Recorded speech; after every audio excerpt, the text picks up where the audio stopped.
ओम शांति। आज 20 दिसंबर 2022 के साकार मधुर महावाक्य हैं। आज की मधुर मुरली में बाबा बच्चों को बहुत मीठी शिक्षा दे रहे हैं कि आप बच्चों को कभी भी किसी से व्यर्थ बातें नहीं सुननी है।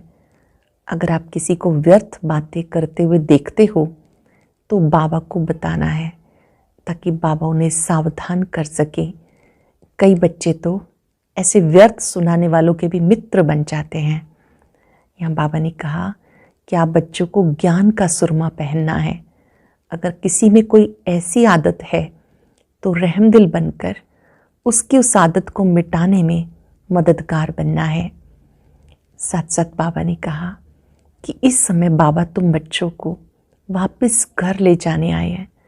बहुत खुशी होनी चाहिए कि हम अपने घर जाएंगे और फिर सुख धाम में आएंगे। याद करो, ज्ञान की बातें हमें कितना ऊंचा उठाती हैं। इन ज्ञान की बातों का सिमरण करते करते अंत मते सुगति को पाना है। सवेरे उठकर बाबा को बहुत प्यार से याद करना है। उस कमाई में और इस कमाई में क्या अंतर है उसको बुद्धि में रखो। सिर्फ पंडित नहीं बनना, पक्के योगी राज ऋषि बनना है। सुनते हैं बाबा के मधुर बोल। बाबा ने कहा, मीठे बच्चे, तुम्हें खुशी होनी चाहिए। अभी हम ये दुनिया सब कुछ छोड़ अपने घर शांति धाम जाएंगे, फिर सुख धाम में आएंगे। तुम्हें खुशी होनी चाहिए। हम अब ये दुनिया सब कुछ छोड़ अपने घर शांति धाम जाएंगे, फिर सुख धाम में आएंगे। कुछ न इस नाजुक रास्ते में निरंतर आगे बढ़ने के लिए कौन सी खबरदारी ज़रूर रखनी है। इस नाजुक रास्ते में निरंतर आगे बढ़ने के लिए कौन सी खबरदारी ज़रूर रखनी है। कभी भी कोई व्यर्थ व शैतानी की बातें सुनाए तो उनका मित्र नहीं बन जाना। कोई आपको व्यर्थ व शैतानी की बातें सुनाए तो उनका मित्र नहीं बन जाना। हाँ जी करके ग्लानि की बातें सुनना माना बाप का नाफरमान बरदार बनना। इसलिए रहमदिल बन उसकी आदत को मिटाना है। बाप का फरमान बरदार बच्चा बनना है। ज्ञान का सुरमा पहन लेना है। यही बहुत नाजुक रास्ता है जिसमें खबरदार होकर चलने से आगे बढ़ते रहेंगे। बहुत नाजुक रास्ता है, खबरदार होकर चलने से आगे बढ़ते रहेंगे। गीता इस पाप की दुनिया से कहीं तो और ले चल। ओम शांति। मीठे बच्चे, अब तुम समझदार बने हो और फील करते हो कि पहले हम कितने बेसमझ थे। ये भी समझ में नहीं आता था कि ये पतित दुनिया है और इस भारत में जब देवी देवताओं का राज्य था तो पावन सुखी थे, उसमें कोई दुख की बात नहीं थी। परंतु ये भी निश्चय नहीं होता था कि स्वर्ग में सदैव सुख होगा। स्वर्ग का किसी को पता नहीं। मनुष्य समझते वहां भी दुख था। यह है बेसमझी। अब तुम बच्चे समझदार बने हो। बाबा ने आके समझाया, उनके श्रीमत पर तुम चल रहे हो। अभी आप समझदार बने हो, उनकी श्रीमत पर चल रहे हो। मनुष्य कहते हैं ये पतित दुनिया है, स्वर्ग पावन दुनिया थी। पावन दुनिया में दुख हो फिर तो दुख की ही दुनिया हो गई, फिर गीत भी रॉन्ग हो जाता। कहते हैं बाबा ऐसी जगह ले चलो जहाँ आराम सुख चैन हो। बच्चे ये भी जानते हैं स्वर्ग सोने की चिड़िया थी, देवी देवता थे। कहते भी हम एक दो को दुख नहीं देते थे, परंतु फिर कह देते ये दुख सुख सब परंपरा से चला आता है। श्री कृष्ण पर भी झूठे कलंक लगा दिए। कहा जाता जैसी पतितों की दृष्टि वैसी सृष्टि। समझते सारी सृष्टि पतित ही है। इस समय उनकी दृष्टि ही पतित है तो सारी सृष्टि को भी पतित समझते हैं। कहते हैं परंपरा से ही पतितपना चला आता है। अब तुम बच्चों में समझ आती जाती, सो भी नंबरवार पुरुषार्थ अनुसार बच्चों को परम पिता परमात्मा के डायरेक्शन मिलते हैं। आत्माओं को बाबा बैठ समझाते। सब आत्माएं पतित हैं, इसलिए पतित आत्मा को पाप आत्मा कहा जाता। बाबा आत्माओं से बात करते हैं, तुम हमारे अविनाशी बच्चे हो। फिर मम्मा बाबा भी कहते हो। इस दुनिया में किसी को भी पिताश्री नहीं कह सकते। श्री माना श्रेष्ठ, परंतु यहाँ एक भी मनुष्य श्रेष्ठ है नहीं। ये तो एक की ही महिमा हो सकती है। भले तुम इनको भी जानते हो, क्योंकि सन्यास किया हुआ है श्रेष्ठ बनने के लिए। जानते हो हम फरिश्ते बनने वाले हैं, लेकिन चलते चलते श्रेष्ठ बनते बनते झट माया रावण थप्पड़ लगाकर भ्रष्ट बना देती है। सही मार्ग पर चलते चलते माया फिर भ्रष्ट बना देती। भ्रष्ट को श्री कह नहीं सकते। श्री लक्ष्मी, श्री नारायण, श्री राधे, श्री कृष्ण कहते हैं।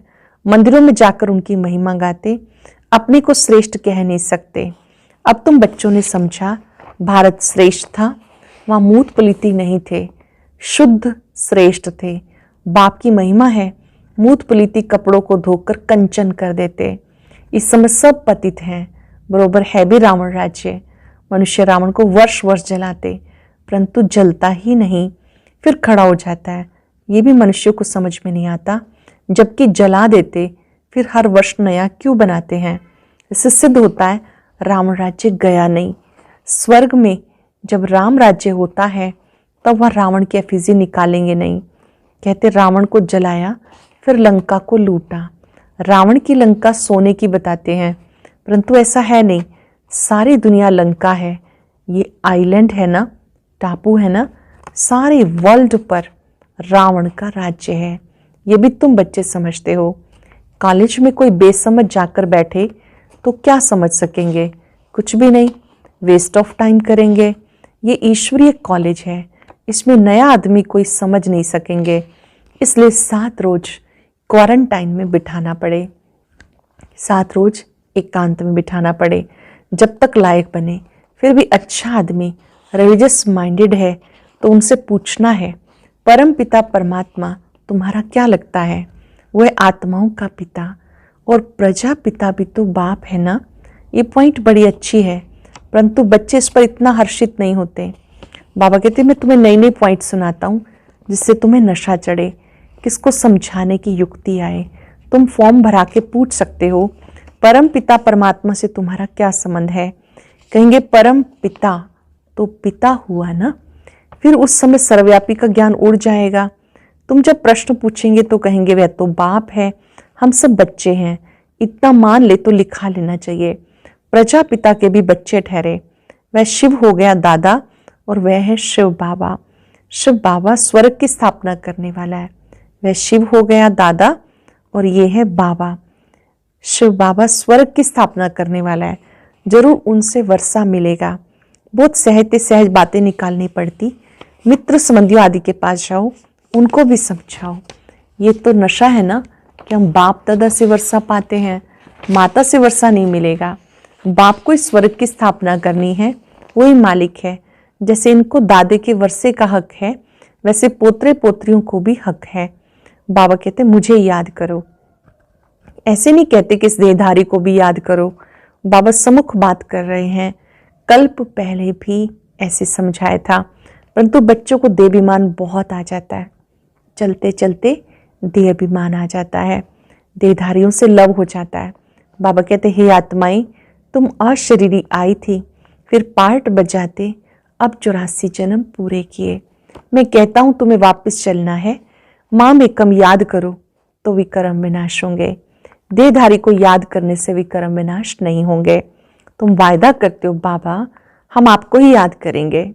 तुम्हें इस पुरानी दुनिया में अब रहना नहीं, इसमें कोई चैन नहीं। इसलिए कहते हैं ऐसी जगह ले चलो जहाँ सुख चैन हो। हमें ऐसी जगह ले चलो जहाँ सुख चैन हो। जानते हो हम पहले जाएंगे शांति धाम, वहाँ सुख का नाम नहीं लेंगे, शांति शांति होगी। फिर जाएंगे सुख धाम, वहाँ फिर शांति का नाम नहीं लेंगे। जब दुख है तो अशांति है, सुख में तो शांति है ही, परंतु वो शांति धाम नहीं। शांति धाम है आत्माओं का स्वीट होम। बाप सारे आदि मध्यंत को जानने वाला है। तुम बच्चों का धंधा है पढ़ना और पढ़ाना, फिर अपने शरीर निर्वार्थ कर्म भी करना। तुम बच्चों का धंधा है पढ़ना और पढ़ाना। जानते हो इस मृत्यु लोक से अमरलोक चले जाएंगे, वह शांति धाम। ये बुद्धि में याद रखना है। जब तक तुम ट्रांसफर हो जाओ, अपनी पढ़ाई की रिजल्ट तक पढ़ना पड़े। जब तक मृत्यु नहीं हुआ पढ़ना ही है। ये तो याद कर सकते हो ना कि अब हमें जाना है घर, ये दुनिया, सब कुछ छोड़ना है। खुशी होनी चाहिए। बेहद नाटक का राज भी समझ गए हो। हद का नाटक पूरा होता है तो कपड़े बदली कर घर चले जाते हैं। वैसे हमें भी जाना है। 84 जन्मों का चक्र पूरा होता है। याद भी करते हैं पतित पावन आओ। शिव बाबा को ही याद करेंगे। एक तरफ कहते पतित पावन आओ, दूसरी तरफ कहते सर्वव्यापी। कोई अर्थ नहीं निकलता। बच्चों को कितना सहज रीति समझाते, शांति धाम को याद करो, ये दुख धाम है, इसका विनाश भी सामने खड़ा है। ये वही महाभारत लड़ाई है। यूरोपवासी यादव भी हैं और कौरव पांडव भाई भाई हैं। एक ही घर के हैं ना, हम एक ही घर के हैं ना। भाई भाई में युद्ध हो नहीं सकती, यहाँ तो युद्ध की बात ही नहीं। परंतु मनुष्यों का भी धंधा है एक दो को लड़ाना। ये तो एक रस्म हो गई है, एक दूसरे के साथ लड़ा देते, ये भी एक रस्म हो गई। सब एक दो के दुश्मन है। बच्चा भी बाप का दुश्मन बन जाता है। मृत्यु लोक की रस्म रिवाज भी सबकी अपनी अपनी है। बाबा का प्लान देखो कितना बड़ा है। सबके प्लान्स खत्म कर देते, सुखधाम की स्थापना करते, बाकी सबको शांति धाम में भेज देते। तुम बच्चे देखते हो हम किसके सामने बैठे हैं।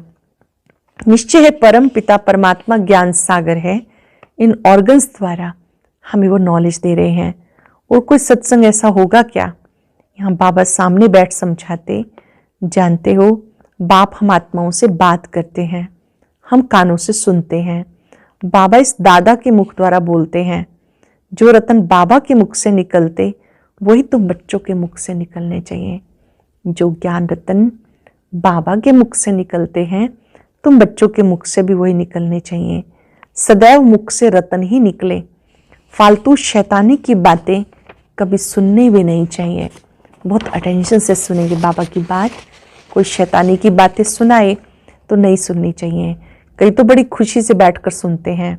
बाबा कहते ऐसी बातें सुनो या किसी को करते हुए देखो तो बाबा को बताओ, तो बाबा समझा नहीं देंगे, नहीं तो वो पक्के हो जाते हैं। ऐसा होता रहता है। बाबा को सुनाते नहीं कि बाबा ये फालतू बातें सुनाते, इनको मना की जाए ताकि आदत मिट जाए। बाप सभा में समझाएंगे, परंतु ऐसे के फिर मित्र बन जाते हैं। माया अच्छे अच्छे बच्चों की बुद्धि भी पत्थर बना देती है। कोई व्यर्थ बातें सुनाता है तो उसके दोस्त बन जाते हैं। ऐसे भी माया कईयों की बुद्धि को फेर देती है। बाप के फरमान बरदार बच्चे बनते ही नहीं। बड़ा नाजुक रास्ता है, इसमें बड़ी खबरदारी रखनी चाहिए। रहम दिल बन, किसी में ऐसी आदत है तो मिटानी चाहिए। रहम आना चाहिए उस आत्मा के प्रति, आदत मिटाने में मददगार बनना चाहिए। हाँ जी करके सुनना नहीं चाहिए। बाबा जो सुखधाम का मालिक बनाते हैं, ऐसे बाबा की ग्लानी तो हम कभी नहीं सुनेंगे। हमको तो शिव बाबा से वर्षा लेना है और बातों से क्या ताल्लुक। कोई सुने ना सुने, हम तो ज्ञान का सुरमा पहन ले। कोई ज्ञान अंजन पाते हैं, कोई तो फिर धूल अंजन पाते हैं। उससे ज्ञान का तीसरा नेत्र खुलता ही नहीं। बाबा इतना सहज करके समझाते, जो कैसा भी रोगी, अंधा, लंगड़ा हो वो भी समझ जाए। बाबा इतना सहज करके समझाते, कैसा भी कोई रोगी हो, अंधा हो, लंगड़ा हो, सब समझ जाए। अल्फ और बे 2 अक्षर हैं। बाबा समझाते बच्चे मित्र संबंधियों आदि से भी दोस्ती रखो, बहुत मीठा बनो। तुम्हारा काम है बाप का परिचय देना। भले दुश्मन हो तो भी मित्रता रखनी है, बहुत मीठा बनना है। बाबा कहते तुमने आसुरी मत पर मुझे कितनी ग्लानि दी, मेरी कितनी ग्लानि की, मुझे गाली दी, मेरा अपकार किया, फिर भी मैं तुम पे उपकार करता हूँ। ईश्वर का अपकार होना भी ड्रामा में नूंद है। तभी तो कहते हैं यदा यदा ही धर्मस्य। गाया भी भारत में है, समझा भी रहे हैं। बच्चों को हर एक बात अच्छी रीति समझनी है। किसकी तकदीर में नहीं तो फिर वही आसुरी धंधा करते रहते हैं। जिनकी तकदीर में नहीं वो एक दूसरे से मिलते हैं, आसुरी बातें करते हैं। यहाँ से बाहर गए इन बातों को भूल जाएंगे। निंदा करते करते ये हाल हो गया, अभी निंदा करना छोड़ दो, तुम्हारा नाम तो लिखा हुआ है। प्रजापिता ब्रह्मा कुमार कुमारियां समझ जाएंगे शिव के पोत्रे पोत्रियां ठहरे। जरूर स्वर्ग का वर्षा मिलता होगा। भारत को वर्षा था, अब नहीं है, फिर मिलता है। सतयुग में सिर्फ सूर्यवंशी ही थे, अब तुम बाप को याद करो तो विकर्म विनाश होंगे। बाबा को याद करो तो विकर्म विनाश होंगे और वहां पहुंच जाएंगे। कितना अच्छी रीति समझाते हैं। तुम बच्चों को भी सर्विस करनी है, परंतु पहले अपनी वृत्ति बहुत अच्छी चाहिए। सेवा करने के लिए वृत्ति बहुत अच्छी चाहिए। सिर्फ पंडित नहीं बनना, पक्के योगी राजऋषि होंगे तो दूसरे को तीर लगेगा। खुद में कोई कमी होगी तो दूसरे को बोल नहीं सकेंगे। खुद में कमी होगी तो दूसरे को नहीं बोल सकेंगे। लज्जा आती रहेगी, अपना पाप अंदर खाता रहेगा। हर बात के लिए बाबा समझाते बहुत अच्छा है। कल पहले भी ऐसे ही समझाया था। देवी देवता धर्म जरूर स्थापन होगा, कोई पढ़े या ना पढ़े, फिर भी बाबा कहते कुछ समझदार बनो। इस कमाई और उस कमाई को बुद्धि में रखो। सच्ची कमाई बाबा कराते हैं। बाप और स्वर्ग को याद करना ये भूलो मत। सिमरन करते करते अंतमते सुगति हो जाएगी। सवेर उठ बाप की याद में बैठो। अगर सुस्ती आती है समझा जाता है तकदीर में नहीं है। सुस्ती आती तो समझा जाता तकदीर में नहीं। ऐसी प्रैक्टिस करनी है जो अंत में देह भी याद ना आए। ऐसा अभ्यास करो कि अंत में अपना शरीर भी याद ना आए, बस मैं आत्मा हूं। अच्छा, मीठे मीठे सिक्के लदे बच्चों प्रति माता पिता बाप दादा का याद प्यार गुड मॉर्निंग। रूहानी बाप की रूहानी बच्चों को नमस्ते। रूहानी बच्चों की रूहानी बाप दादा को नमस्ते, गुड मॉर्निंग। शुक्रिया बाबा, शुक्रिया। धारणा के लिए सार। पहली पॉइंट है अपनी वृत्ति को शुद्ध रख, दुश्मन को भी मित्र बनाना है। अपकारी पे उपकार कर बाबा का सच्चा परिचय देना है। जो रतन बाबा के मुख से निकलते हैं वही रतन निकालने हैं। कोई भी व्यर्थ बातें न सुननी है न दूसरों को सुनानी है। ज्ञान रतन मुख से निकले, व्यर्थ की बातें न सुननी है न सुनानी है। वरदान है संगम युग के समय का महत्व जान, परमात्म दुआओं से झोली भरने वाले माया जीत भाव। संगम युग के समय का महत्व जान, परमात्म दुआओं से झोली भरने वाले माया जीत भाव। संगम युग का 1 सेकंड और युगों के 1 वर्ष से भी ज्यादा है। इस समय 1 सेकंड भी गवाया तो 1 सेकंड नहीं, बहुत कुछ गवाया। इतना महत्व याद रहे। हर सेकंड परमात्म दुआएं प्राप्त करते रहेंगे। तो जिसकी झोली परमात्म दुआओं से सदा भरपूर है उनके पास कभी माया नहीं आ सकती। जिनकी झोली परमात्म दुआओं से भरपूर है उनके पास कभी माया नहीं आ सकती, दूर से ही भाग जाएगी। तो समय को बचाना यही तीव्र पुरुषार्थ है। तीव्र पुरुषार्थी अर्थात सदा माया जीत। तीव्र पुरुषार्थी अर्थात सदा माया जीत। इस लोगों ने जो आज्ञाकारी हैं वही बाप की व परिवार की दुआओं के पात्र हैं। जो आज्ञाकारी हैं वो बाबा की परिवार की दुआओं के पात्र हैं। आज याद रखेंगे, परमात्म दुआओं से भरपूर मैं माया जीत आत्मा हूं। बाबा ने मुझे श्रेष्ठ शक्तियां देकर, दुआएं देकर माया जीत बनाया है। कमजोर विचार माया है। संगम पर मुझे पल पल परमात्म दुआएं मिल रही हैं। आज्ञाकारी बच्चों को ये दुआएं गिफ्ट में मिलती हैं। इन दुआओं में वो ताकत है, माया कुछ भी बिगाड़ नहीं सकती।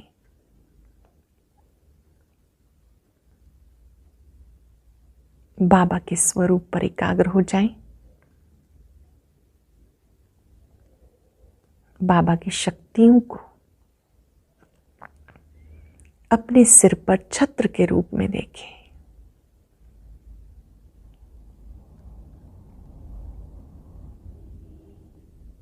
ये शक्तियां मेरी मददगार हैं।